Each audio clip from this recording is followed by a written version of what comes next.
Hey guys, this is DPR Ian. Just finished the Zach Sang show, and we were talking about my downs, my ups, from clowns to a lot of this and that. So go please check it out.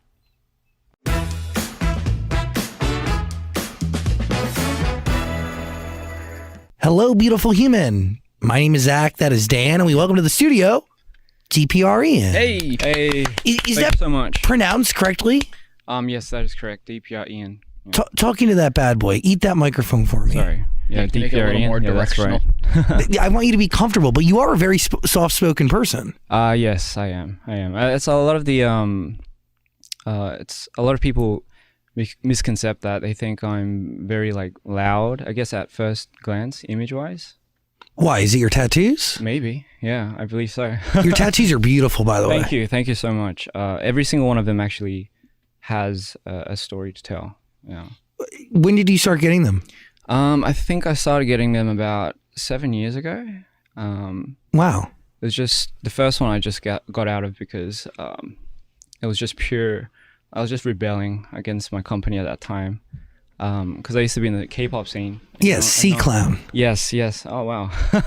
And you weren't meant to like get tattoos, obviously, as an idol, but I just went ahead and got one secretly on my chest. So. What did you first get? It's just a motto that I live by. It's called be there, be down, be you.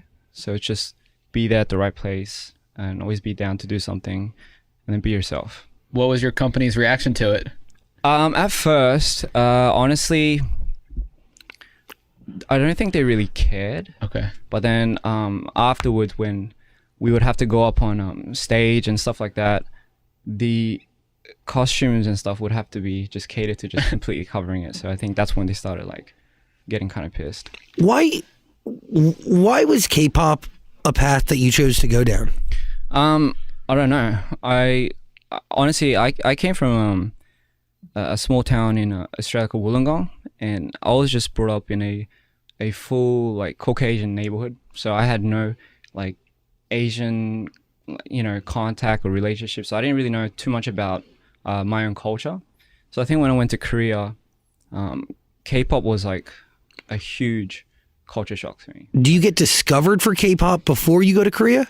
No, I got discovered in Korea, and it was pretty crazy because I was walking out to the convenience store, and they just streetcasted me. Like this gentleman in a suit, wearing a tie, just handed me out this, I guess, ticket or something. Like a flyer? Yeah, and he was asking me all sorts of questions. He was asking me obviously how old I was, and I thought it was like some shady business type of thing, some like underground type of thing. So I didn't really consider too much until it said like it had the company's name. So I called my mom and asked her about it. She said, yeah, it used to be a fairly big company back in the days. So I went the next day, not knowing what I was walking into. It turned out I went to an audition, and I still remember you had like 30 people just waiting in a line, and I thought it would just be like an interview thing, but apparently everyone was like rehearsing, singing, and I had nothing to prepare for. So when it came to my turn, they were like, can you sing? And I was like, no. Can you dance? I was like, yeah, I could dance. Do you have anything prepared for us? I was like, no.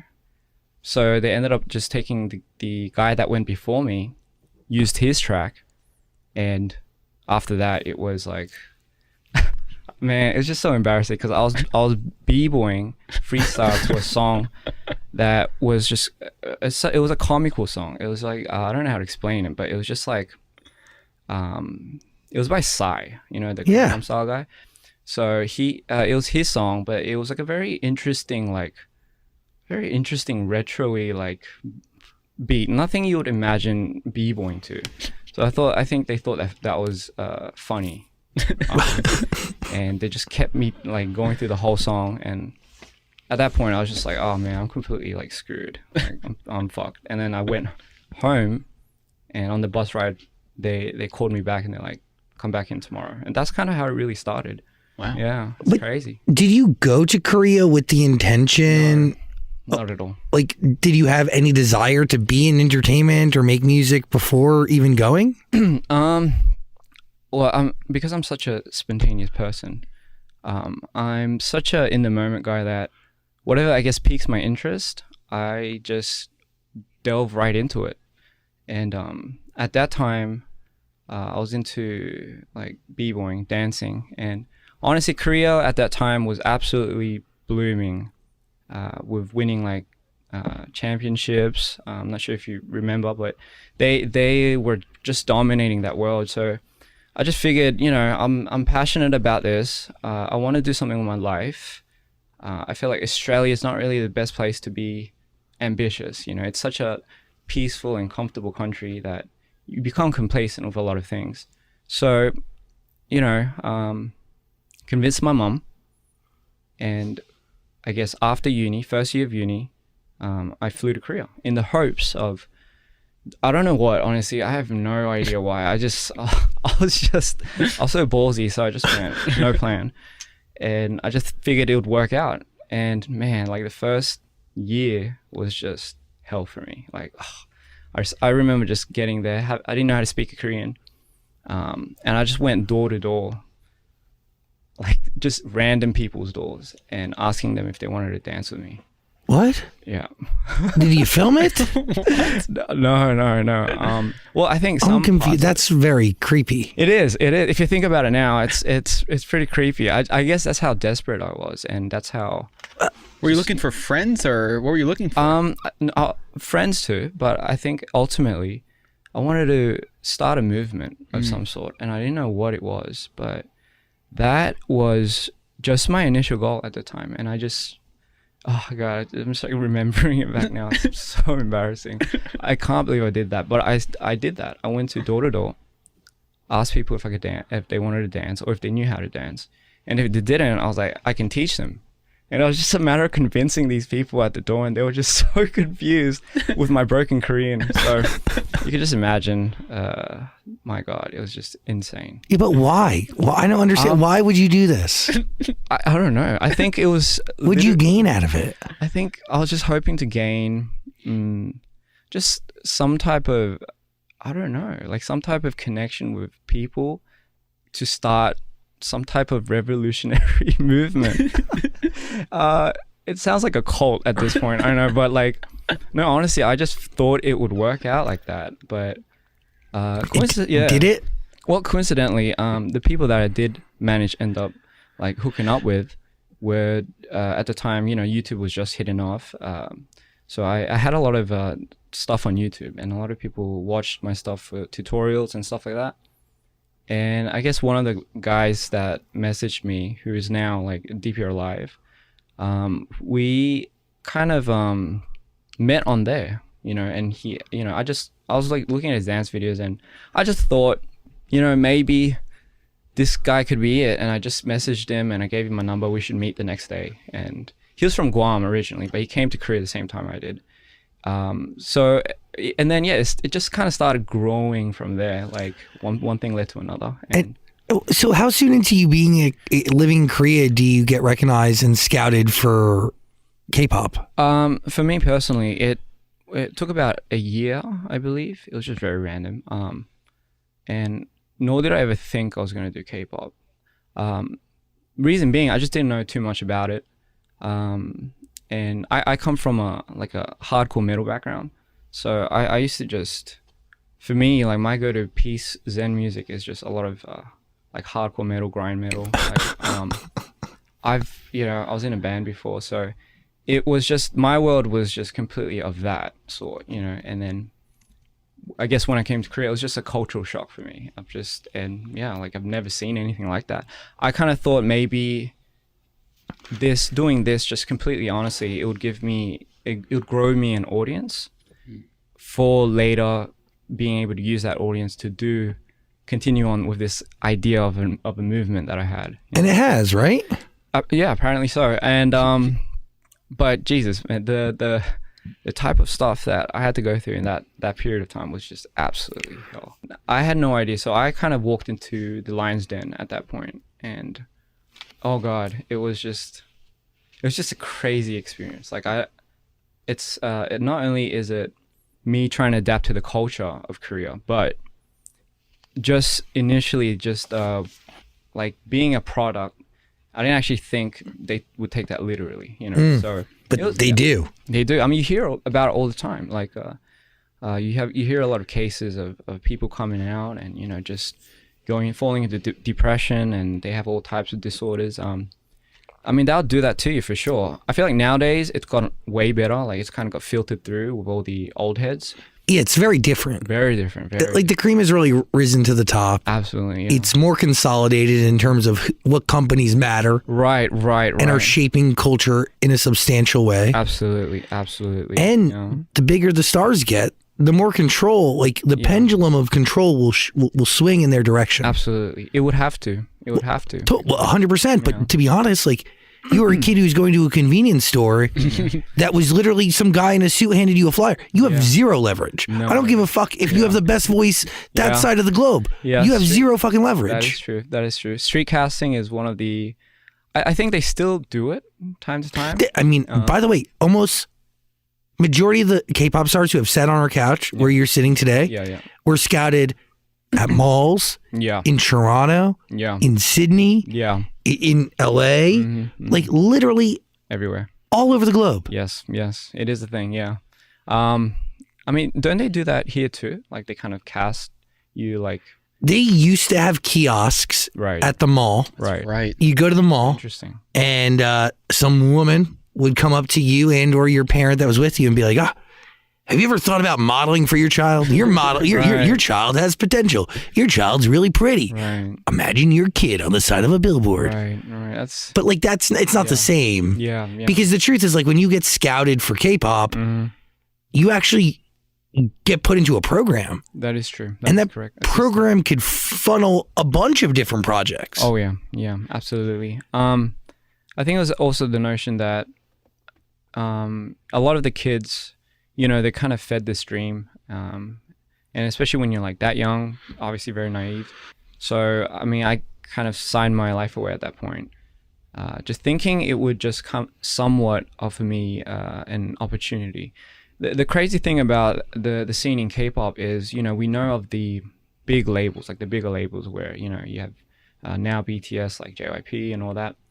SM, Hybe. Yeah. So you have that group, but then underneath that group, you have a whole, like almost 1,000 other groups. All trying to be the big guy. Man, and it's insane. Back then it used to be a new idol group every week. Now it's every day. And and how I know this is you go to these music broadcasting stations, you know, when you get to see your, you know, like your idols on stage and stuff. There would be literally in the facility and in the waiting rooms. There's like the waiting rooms are also divided into like you have like the VIP waiting room and all that. And in one of the lower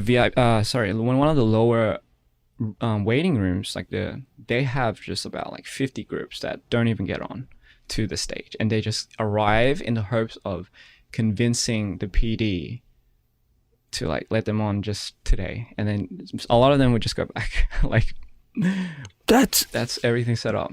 During my time we did that. Yeah. So how do you define an idol? Well, for me, technically, I always thought the term idol was obviously someone you look up to, you idolize. You know, it's like a role model. I think that's what was a little confusing in my time, because I think I first heard the term K-pop idol. So in just retrospect for me, I just kind of always thought that was, you know, like someone you really idolize. You know, so it was just interesting how they just turned that term into some. So I mean, in a sense, it's kind of like they are creating somewhat of a role model, but it's just the idea that role model is such a perfect picture image, right? For me too, like I'm Korean, but I was not like I had no up till that point I didn't really know what that looked like what a K-pop idol was. And I still remember when I flew into Korea for the first time, everyone was Korean, and that shocked me first. Pretty funny. And on these billboards, you had all these like very like mannequin doll looking girls, and you know, I thought, wow, that looks so nice aesthetically, like it's pleasing. And I find out later they're like a girl group and stuff, and they actually like perform and stuff. So that was very interesting. Well, at what point into your time with C-Clown and the K-pop world were you like, I got to get out of here. Like, this is not for me? Honestly, the minute I went in, but it's like, but I mean, I stuck. Why'd you stick with it? Just something inside me. I was like, you know, I wasn't gonna just back down out of this. Like I was too stubborn. We were trained. Every thing about us is every time we go into that building, we were told everyone's our competition. And by the way, guys, this is just like from my personal group experience. It's not talking for the rest, but and you know, it's like we just keep a narrow eye. So like, but then it's funny because like the first time I saw like our team was the only one like that is when we went to the waiting room, and every single other team would just be, you know, like collabing with each other, talking with each other, and I was just shocked. I was like, oh my god, like are they allowed to do that? But so, you know, and then occasionally you'll find someone that you know, and they'll come over, but then they'll send them away. And I remember one of the most embarrassing times was we went on, so they do like pre-record, and you go about, you get ready at 5 a.m. in the morning, go get your hair makeup done, and then go to this place, and then you wait about another 4 hours. Jesus Christ. And then rehearse, dry rehearsal. And then you do another another rehearsal right before the show. And when you get up on the show, you do 3 minutes and you're out, and you have to wait until everyone finishes. So for us, we went up, one day we went up, it's one of our second promotions, and you know, like there's, you know, the red lights come on with the camera, so you have to fixate your eyes wherever it is. We had a hard time, by the way. The light was just tiny as fuck, so it was just like sometimes when you're dancing, like you miss it. But I think one of my members, he missed looking at the red light, because when that comes on, that's, you know, that means the camera's on. Yeah, it's rolling. So he missed one of the lights, and then when we came back down, we just got like yelled at like crazy because he missed it. And then they made us like kneel in the corridor where everyone was like going back and forth from the stage to the waiting rooms, and it was just the most embarrassing. Like they made you kneel, which is like the most. It's either a sign of respect to someone you're kneeling to, or a sign of disrespect towards yourself. Oh yeah, shame. It's shame. Yeah, I wish it was a sign of respect. I mean, I kind of wanted to make it look like that, but it was just no. Bowing is respect. Yeah. Kneeling is shame. Yes, I'm sorry. Yes. Is it like a hard process to adapt DPR, Ian, or to at least make sure you're making the right decision when it comes to a name? Yeah, 100% now. I almost. Some could say I turned like a full 180 of my image just to get away from that image, you know? Yeah, but also like Christian Yu is a cool name. Oh, thank you so much. You know, I have a lot of names. Rome, Parom, you know, Christian, Ian, DPR. The reason is, for me, I'm such into characters that I've always identified a different part of my life to be a different character. Therefore, I would give that me of that self a name, a different name. So if you do you create characters, or are they? Oh no, rather than creating characters, because I'm not going to be the same me in 10 years and so forth. So I always hit a stage in my life where I know I'm transitioning, and you know, whether that be from metal to K-pop to dance, and then now to this, to film. It just takes stages in my life, and I just kind of always like giving that a whole new identity. Yeah. How do you define this stage? So this stage is Ian. So DPR Ian. And what does DPR mean? Well, DPR, you mean our company's name, or? Oh, so it is the company. I saw that it's a record label too. Yes, it is. And we just had DPR at the front of it. Got it. So, yeah, it's very interesting. So how would you describe the music you're making now? You go from metal to K-pop to what? Metal, K-pop to just everything combusted into one now. It's just a whole array of emotions. For me, I at an early age, for me, music was just everything. But for me, I didn't know, but music was everything only if I could imagine something like on it.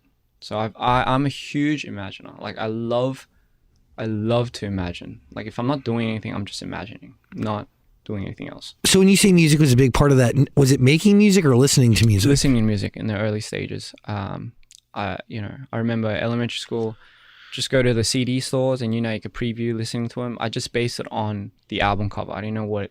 So a lot of the CDs were like Moby, Jamiroquai, and a lot, just covers that really spoke out to me. And I just took the CDs and I listened to it, and I was just blown away constantly. And I wouldn't leave the store until they'd kick me out, and I'd just go back home. So every Saturday, Sunday, I did that. It was such a, for me, it really filled my like highs. And then in middle school, I remember I went manic for some reason, and I didn't know what it was at that time, and I got diagnosed for bipolar 1. I still remember I was sitting in math class, and then all of a sudden I was okay, and then I started bawling out, and my friend was like, "You hate math that much?" And I was like, I'm like, "Bro, you're not helping." And I just started like bawling, and then I freaked out and I ran outside, and that journey from that to the toilet felt like a whole like trip of like things coming at me. Everything was like slow-mo, and it was just such a weird feeling I've never felt before, and I couldn't simulate it with anything. So I went home, and mom, it was like, oh, it's just, puberty or whatnot. But then it happened again and again and again. And that's when I went to the therapist, and it was apparently like a bipolar thing. It was genetics. It's just that my cell just kind of triggered during puberty. So my God, like trying to control that was just a hell of a ride. Yeah. And what role does music play in managing that? So one of the coping mechanisms that they offered me was to channel that through creativity, And I mean, you hear it all the time, but creativity and bipolar or depression, they come hand in hand. So at that time, it was an outlet for me to really take this onto a fresh plate, kind of like a playground, and do anything as you will. However, I sometimes wonder if that did me more harm than good, because it's like you've just shown me a world where you can absolutely do anything you want with the feelings that you have. Like I, from that point, just ran with it, and it became my secret spot. But it started getting bigger. The things that I kept sweeping under the rug got bigger. And once it's hard, because once you've, I don't know how to say this, but once you've like figured how to do this out, it gives you enough of a high and a manic to move on to something bigger and bigger and bigger. And it just has been mounting like ever so less, like it just kept building and building up to this point. And I just had to find a way to control it more and more, because my outlet was getting smaller. So I had to expand that. And it was just, I'm still trying to figure it out, but it's, I just don't have a middle ground sometimes. It's not sometimes, I think all the times. Yeah. Which is kind of attached to the first tattoo you got. Yes. You're down for anything. Oh, well, that's a good. It doesn't matter the direction you're going. You're 100% and then some in that direction. Yes, that is correct. I just don't like it how a lot of the times I make some of these crazy decisions, whether it be my highs or lows.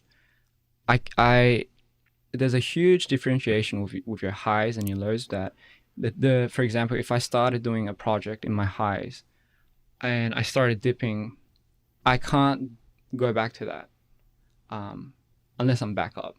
So there'll be countless times where I would make a song during that phase, and if I do not complete it during my highs, I would have to wait another cycle for me to come back to that. That goes to say, same thing with my downs. It's pretty tricky. Yeah. So the first album, Mood Swings, in this order. Yes. And then you have a character, Maida, that goes along with that. That is correct. Can you explain like how you came up with that whole idea? Yeah, sure. So Maida, I identify. So as I've just said, it's like I've been living with a lot of manic highs and lows, but every time I'm in that state, I change completely. Like it's as if my world's just been flipped upside down. And the crazy thing is, there's no trigger point. There's no trigger point to this. It just is a chemical switch in your brain. I think for me, I'm just sensitive even to weather. Like, so depending on the temperature of the air, if that changes, I change as well. Can you feel yourself changing? Absolutely. Okay. But what's been scary is it's been long time ago. It was more of a gradual thing. Like I could just kind of feel the tip of it. Oh, then I know. So I kind of prepare for it. But recently, it's been just abrupt, like just and I think that's what really shook me. Like I was on shoot the other day, not too long ago, and I remember I just blacked out. I was fine. I was like talking to you, as if I was talking to you guys right now, and I blacked out completely. And then I just the next thing I remember, I was in the toilet, and I was just like, the glass was broken, and I was just like shaking, and I don't remember a single thing during that blackout. And that's what really scared me. And because I would have that, but then I know if I'm coming to that point, I'll go home and I'll just lock everything. So I found a couple systematical ways that I do things. But anyway, sorry, going back to the Maida thing. So given that, I didn't just want to become any artist. As I told you, like a lot of the songs inspirations come from either my highest points or my darkest points. But I feel like it wouldn't have been right for me to come out as just me, because honestly, it's not me doing whatever it is. Mm-hmm. So I wanted to give that character power, persona, and more so tell my story through that character, So he represents all that. Gotcha. Yeah. Are you on medication? Yes, I am. I had to take a few to come here. To be completely honest, I'm dipping right now, which is why I think I'm just like, I look kind of dead, just to be completely honest. And it's just a cycle that happens constantly.